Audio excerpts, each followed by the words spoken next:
一勺三花淡奶，哎呀，哥们儿上头了，这绝对是科技与狠活呀，哥们儿！电钻一响，黄金万两。大家好，我是安装工小米。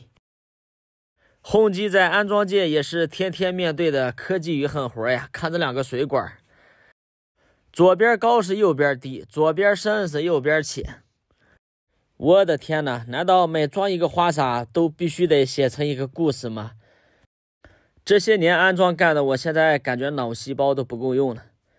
这就和小孩子上学一样，哪能天天考试呢？禁不住天天考试的小伙伴可千万不要加入我们这个行业呀。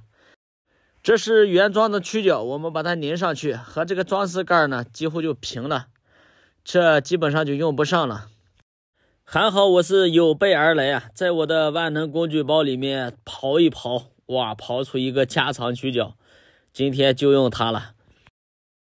没有对比就没有伤害，看我这个曲角要比它的最起码长2公分，有这2公分那也就足够了。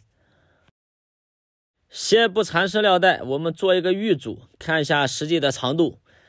用这个装饰盖呢来做一个对比，装饰盖呢拧上去，简直就是为它量身定做呀。接下来我们缠好生料带，缠生料带呢我是左手，可不是缠反。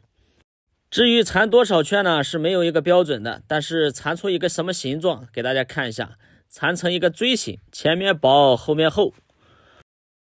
只有这样我们在上的时候呢是越拧越紧，越拧越紧。另外一边的话呢，用它原装的曲角还是可以的，不过我们要给它做一个处理。不锈钢曲角呢它丝口太光滑了，用钳子呢给它做个拉毛，这样我们缠上的生料带呢不容易退。缠好生料带后就不会漏水。右边的冷水出水口呢是直接顶着瓷砖的，我们用这个原装的曲角是够用。由于这两个水管的高度不同，我们在拧的时候呢要注意一下它的方向，尽量把它调平。这两个水管还有点歪啊，不过里面是空的，基本上用螺丝刀呢可以给它扳正了。不上装饰盖，我们先做一个预组。这个水平仪呢可以给它做个调平。不上装饰盖的好处呢是我们可以现在做微调的。调平以后曲角定位，然后我们再拆掉混合器，把装饰盖扣上。看一下这两个曲角的位置，这个是向上的，然后再看这个是横向的，向左。其实在调角度的时候，不管你是什么方向，最主要的是能把混合器调平。另一个就是考虑这个装饰盖在扣上去的时候呢，能扣到墙上。再一个就是能堵掉那个墙上的开的孔。能做到这几样，基本上谁来了都给你找不出毛病。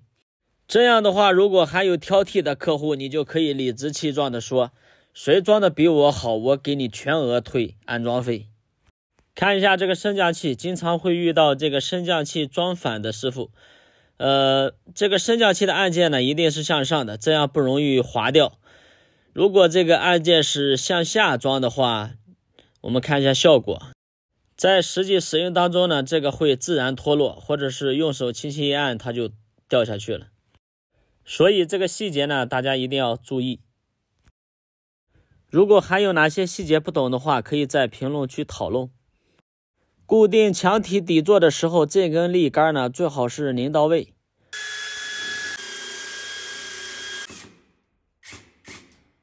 花洒立杆固定的位置呢，看这里，这个位置呢是有2个功能的，可以旋转的动。为什么呢？它是可以固定上面的喷头的高低的。当你位置调到合适的位置呢，一定要把这个螺母呢锁紧，不然的话开水的时候这个喷头直接给顶飞了。这个顺序的话一定不要搞错，先是把它锁紧，先是调好高度，再把它锁紧，然后再把它插在底座里面和底座固定。